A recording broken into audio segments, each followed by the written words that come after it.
So, Stephen, I'm going to turn it over to you. Looks like your slides are working well. So the floor is yours. Great. Well, thanks so much, Jerry. Good morning, everyone. Thanks so much for tuning in on a Friday. So I'm going to try to provide a little bit of a broader perspective to this crazy weather year that we had. Many of us were facing fields like this early in the season where, we had a lot of drown out. Talking to folks around the state this week, a lot of producers having to replant once, twice, maybe even three times, right? Really challenging conditions early on. Yet, by mid and late summer, this is what we're seeing, right? We're suffering in terms of water availability, and really, our best climate scientists have evidence that this is what our future is going to increasingly look like, right? Wet periods.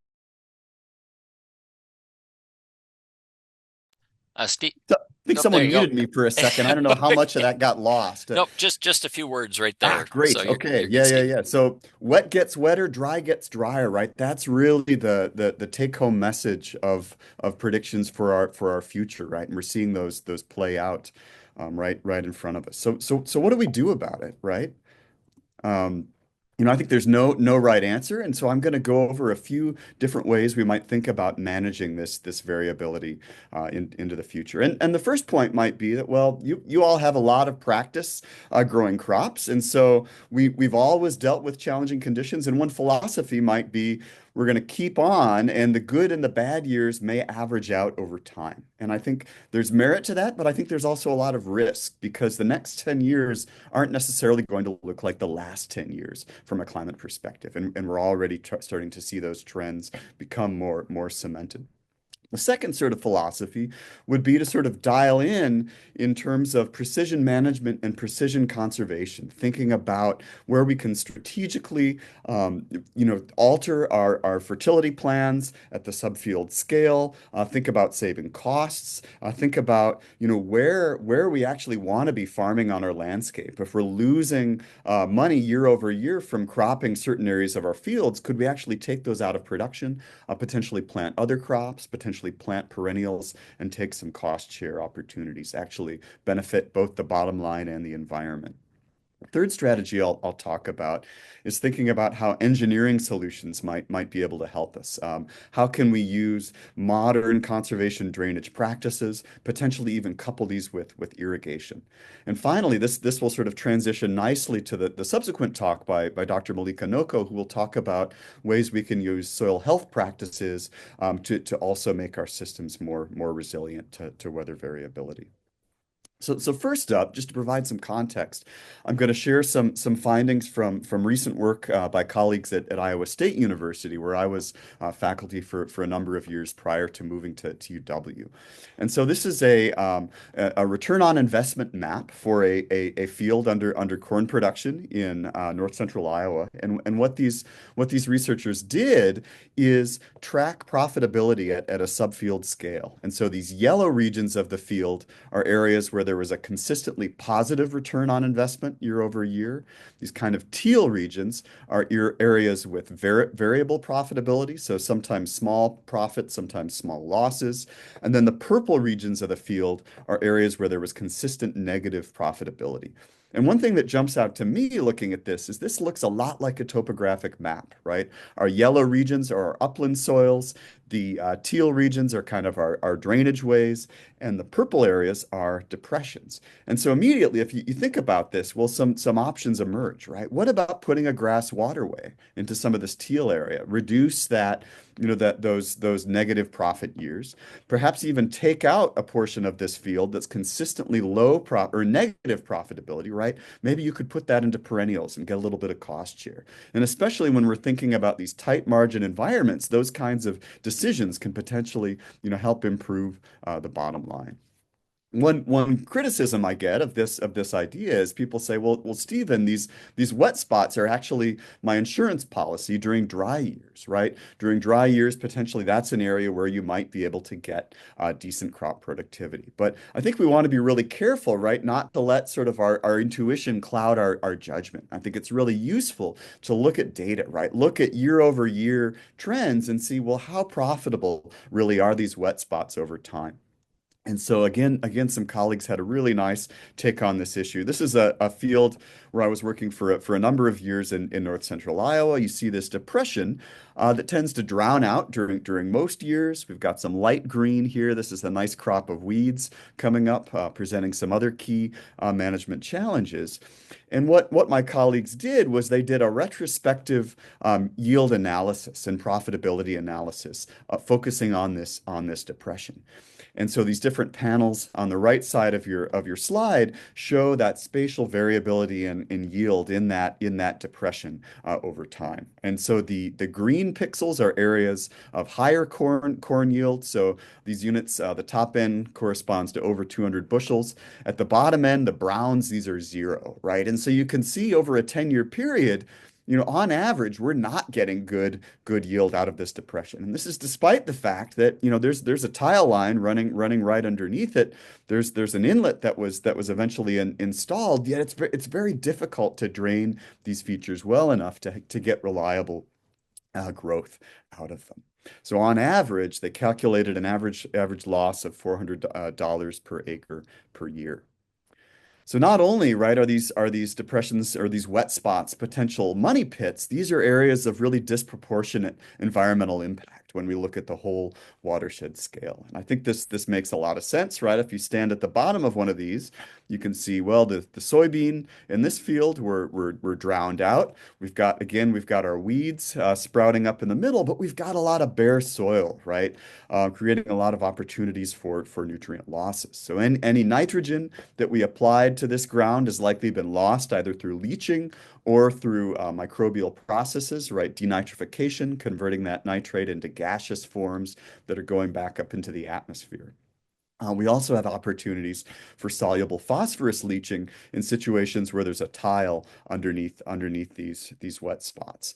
And depending on how these are connected to the landscape, we have potential opportunities for moving soil out in the form of erosion, potentially also increasing our particulate phosphorus losses.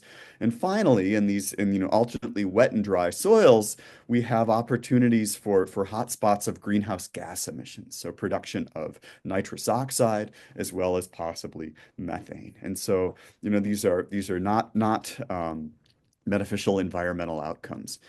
And so to dial into this a little further, I want to share with you some results from a study that a graduate student and I did a couple of years ago, where we were really interested in understanding what was happening to nutrient cycling along these gradients from better drained upland soils down into these wet spots, into these depressions that are intermittently ponding, especially during wet years. And so what we did was to install some lysimeters along this gradient from high to low into the landscape. So what these look like, these are essentially PVC troughs that are filled with sand and plumbed to these bottles. And then there's a pipe running up to the surface. So when it rains, we're able to go out and collect samples and try to understand what's happening to the chemistry of this water that's infiltrating and how this is being shaped by topography along this gradient. And so I'll briefly share some results here from 2 years of this study. The first year, corn was planted along this gradient. We had an average precipitation value, whatever that means these days. And the subsequent year, soybean was grown in this field, and it was a really wet summer. And so we saw really contrasting patterns in terms of nitrate concentrations in that water that was infiltrating the soil. So I'll walk you through this figure. When you see these blue circles, these are samples that were collected down in this topographic depression. These red circles are samples that were collected higher up on the landscape in these better drained conditions.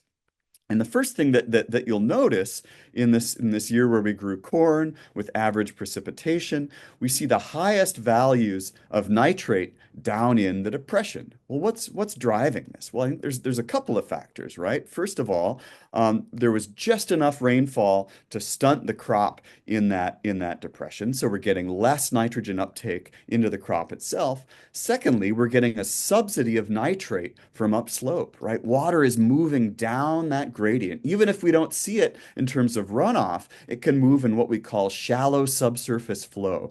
So when that water hits a clay layer in the soil, it can move sideways down the hill. And that's exactly what we're seeing here, leading to these quite high nitrate concentrations in the depression relative to the uplands.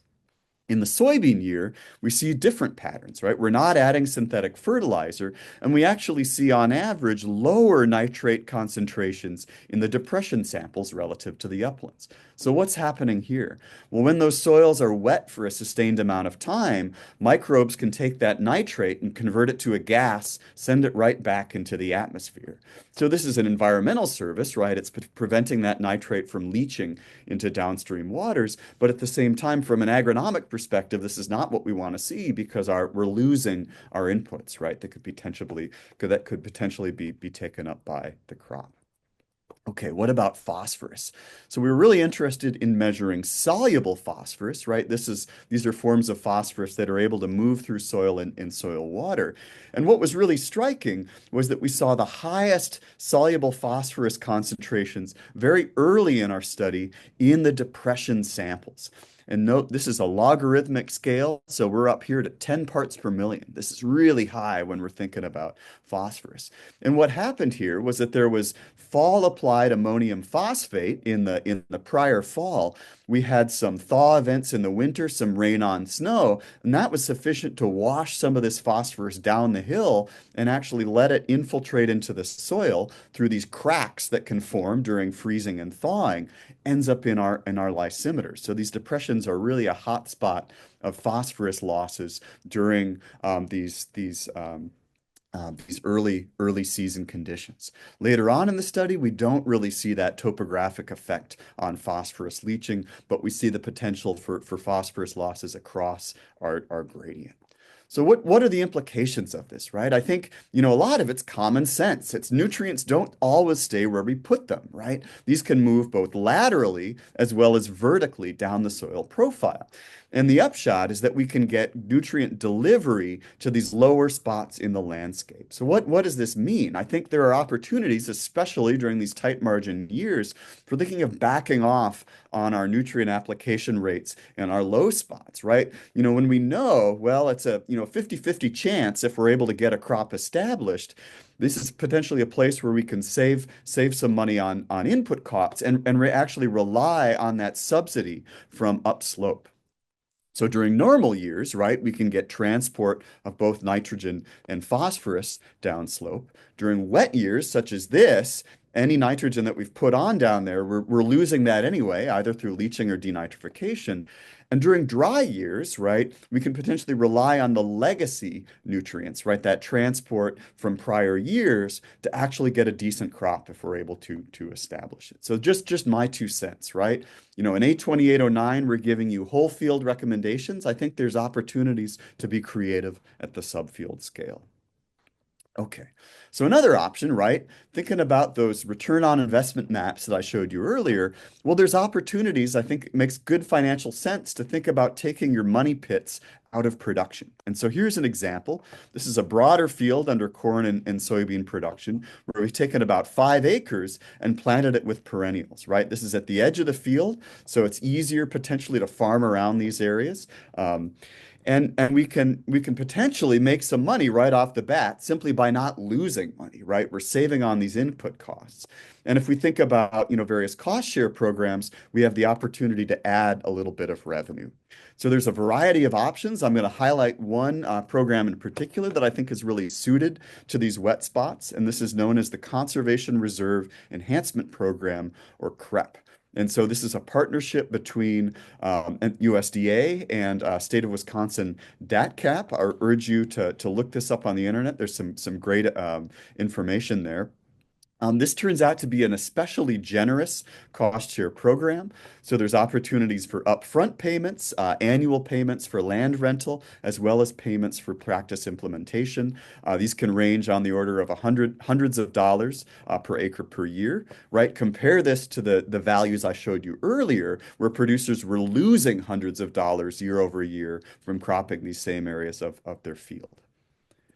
right? There's other kinds of opportunities as well. I want to highlight one that I think is intriguing. This is provided by the nonprofit organization Pheasants Forever. They're offering a free consultation service to walk you through opportunities for subfield conservation implementation in your own fields, thinking about, considering these trade-offs of profitability and potential co-benefits for your pocketbook and for conservation. But again, these are just sort of examples of starting places to think about. Okay, so in the last part of this talk, I'll shift gears a little bit and think about, potential for conservation drainage as a way to deal with this increasing weather variability that we're seeing. And so I think first of all, it's useful to think about, well, if we want to think about drainage, what is the extent of applicability in Wisconsin, right? I hear from a lot of producers, well, this really isn't relevant for my field. Point taken, right? There's a lot of spatial variation in our soils in Wisconsin. So as a point to start, this is a map that was created from a tool developed by some colleagues at Purdue University who used soil drainage classes and agricultural land use to estimate the likelihood of drainage across our region. And so when we think about really poorly drained soil classes, we intersect this with agricultural landscapes, agricultural land use, excuse me. They calculated that about 10% of our state was really likely to be drained. If we think about sort of marginal soils, so somewhat poorly drained soils, this increases to about 26%. Although I think with any tool, right, we need caution. We need to, approach this with skepticism. And we're all sort of aware of these kind of unusual tile situations that we see across our state. So here is a soil map from an example site where a number of us have been working up in near Chippewa, and so our field site here is shown with a star. There's brown that shows the soil drainage class. This is indicating that our site is on a well-drained soil. Yet, right, we go out there and there's a tile running right through the middle of the field, right? This is not uncommon. There's areas where there's legacy tile. There's places where, producers have strategically installed tile just to drain these wet spots that they might find within their fields. Here's another case study of a site where we've been working down in Rock County, again, where our field site is mapped as moderately well drained. We wouldn't necessarily expect tile there, yet lo and behold, we find tile out in the landscape. So I think there's a lot more of this legacy tile than we might, initially suspect. And I think we all have our own examples of this working on our fields or those of our clients. And right, in many cases, these systems are quite old. You might be digging out there and find these old clay tiles that may sort of be marginally functional at best. And so there may be opportunities for strategic modernization of these systems, taking in mind sort of these potential benefits, both for profitability and potential ways to minimize environmental impact. And I think one point to consider is that there can be some environmental benefits simply by modernizing these old clay tiles, especially when we think about phosphorus. So on, all else equal, if we're able to increase infiltration, we're potentially decreasing our erosion and our losses of particulate phosphorus to downstream waters. We can also potentially help decrease soluble phosphorus losses. And these are some really striking data collected by Discovery Farms in Wisconsin and Minnesota over the past number of years. And what these folks did is they went out to a number of farms in the region and they sampled the water in these tiles and they measured the phosphorus. And what they found is that these sites with modern corrugated plastic tile had much lower concentrations of phosphorus than these sites with these aging tile systems, whether these were cement or clay or some kind of combination of collapsed tile. And this makes a lot of sense, right? If we can keep the sediment out of those tiles, we can prevent some of these losses to downstream drainage networks. And so there's this, many of you might be familiar with this whole array of practices that scientists and practitioners have been developing across the Midwest. There's some great extension resources at conservationdrainage.net. So if anything that I'm going to talk about is of interest to you, I really encourage you to check out these resources, which are really comprehensive. I'm going to highlight just a few of these practices here that I think are especially intriguing opportunities in our landscapes. And so the first practice that I'll talk about is known as drainage water management or controlled drainage. There's been several practitioners that I talked to this week that are already using this practice or potentially interested in doing so.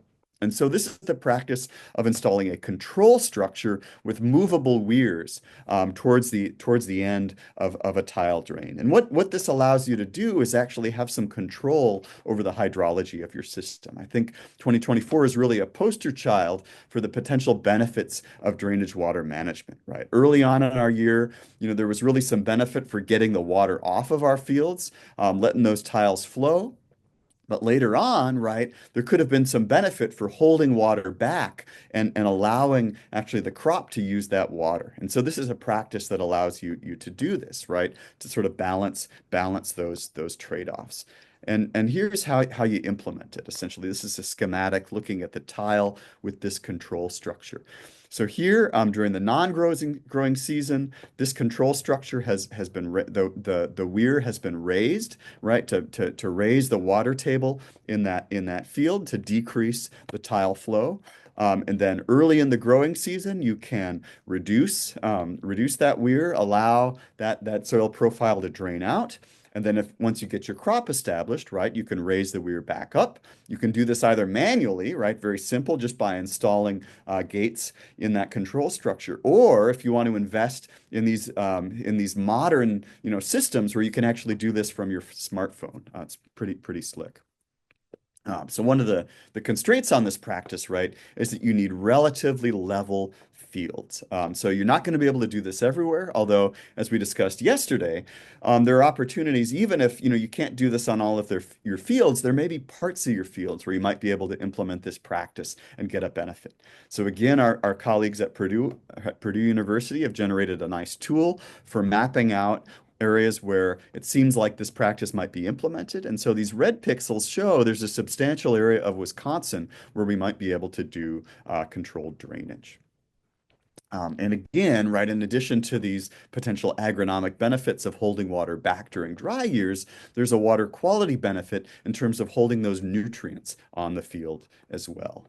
Right? We know that one of our main, drawbacks of tile drainage from an environmental perspective is that we're short-circuiting our natural drainage networks. And so we're shunting water and the nutrients that it contains directly from our fields, right into our drainage networks in some cases. So this is really a challenge, right? This is why our tile drained watersheds tend to have our highest nitrate loads to downstream waters. So what can we do about this? Well, there's a really intriguing practice that's beginning to take off in our region, particularly in Iowa, but also in Minnesota and Illinois. We'd love for this to also expand in Wisconsin as well. And this combines this control structure that I just described a couple of minutes ago, where we can alter the water table in the field. You can combine this with what's known as a saturated buffer. So this involves installing an additional perforated tile line that's perpendicular to your stream or to your ditch. And what this allows is for that water then to move laterally through soils that we've planted with perennial vegetation. So a small area of soils, typically 30 feet or less, that provides opportunities for biological removal of nutrients as that water is moving laterally from this perforated tile down into our stream networks. So there's some great research out of Iowa State by my colleagues there that has shown that you can remove almost all of the diverted nitrate load with this practice. So highly effective, may also be effective for soluble phosphorus. We're in the process of working on that. Okay, so here's a schematic of one of these saturated buffers. Doesn't necessarily have to be pretty. All we need is some perennial vegetation to help hold on to the soil and provide some carbon inputs to drive that microbial activity. Okay. Next practice is, I think, a little bit futuristic, but I think is really the wave of the future. This is beginning to take off throughout our region, really in response to this increasing weather variability. And I think, again, 2024 was really a poster year for drainage water recycling. So this is the practice of constructing a reservoir to store tile drainage water, right? So our tiles are going to empty into this reservoir, and then we're going to hold on to this water and potentially use it for irrigation during a subsequent part of the growing season when our crops could benefit from that water. Especially, corn and soybeans during the reproductive stages, if we add just a little bit of water to decrease any sort of water limitation, there can be dramatic yield benefits, especially during dry years. So there was a really nice synthesis of drainage water recycling studies across the Midwest. On average, you look at wet years and dry years, there's about a 19 bushel per acre benefit for corn across our region. So this really adds up, right, when we think about extended timescales, especially providing insurance in those dry years. This practice can be implemented, using traditional sort of center pivot irrigation approaches, but also potentially from sub-irrigation, where you pipe water back up through the tile network into the field. Right, so here's an example of implementation of this practice, again, from colleagues at Purdue University. Here's the reservoir that was constructed at the bottom of the field. This might provide a win-win, right? If this land was unprofitable during those wet years, well, what if you use this to store your drainage water and actually apply that back to the landscape?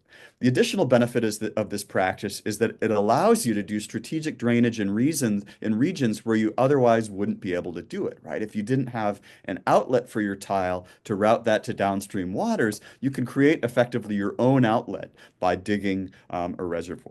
Right. The downsides, as you can imagine, this is not a cheap practice. You have to take some land out of production potentially. You have to dig out a reservoir. There's some substantial upfront costs, especially if you're constructing irrigation infrastructure for the first time. However, running the numbers with some producers and some colleagues, you look at these year-over-year yield benefits, especially during dry years, there can be, payback in terms of years to a decade or so. Okay.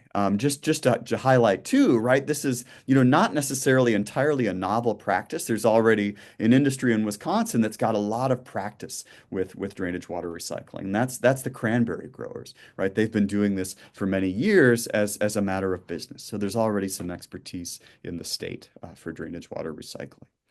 Finally, the last practice I'd like to briefly discuss is a blind inlet. And so this is where we replace a traditional slotted surface inlet with a perforated pipe that can be buried beneath gravel, right? So why would we do this? Well, oftentimes you'll see that these traditional inlets don't necessarily work very well. We see accumulation of water. We can potentially increase the footprint of our inlet with this blind inlet. And this is also a beneficial practice for water quality.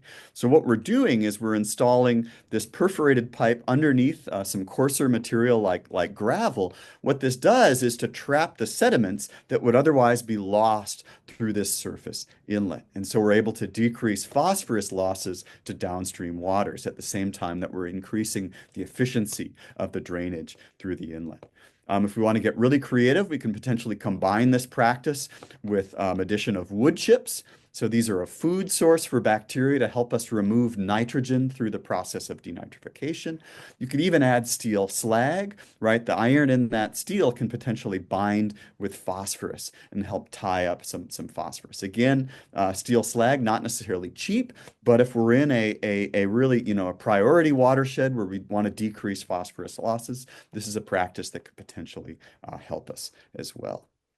Okay, so take-home points, right? We're going to increasingly need to deal with years like 2024, where we had very wet and very dry conditions within the same season. I think there's a wide variety of approaches we can think about, ranging from improving our subfield management, using precision conservation, and maybe even thinking about conservation drainage to help us deal with these new normal. So feel free to send me an email, and then right after Dr. Noko's talk, we're going to have a half-hour of discussion, so we'll be able to take some of your questions during that period. So see you in a bit.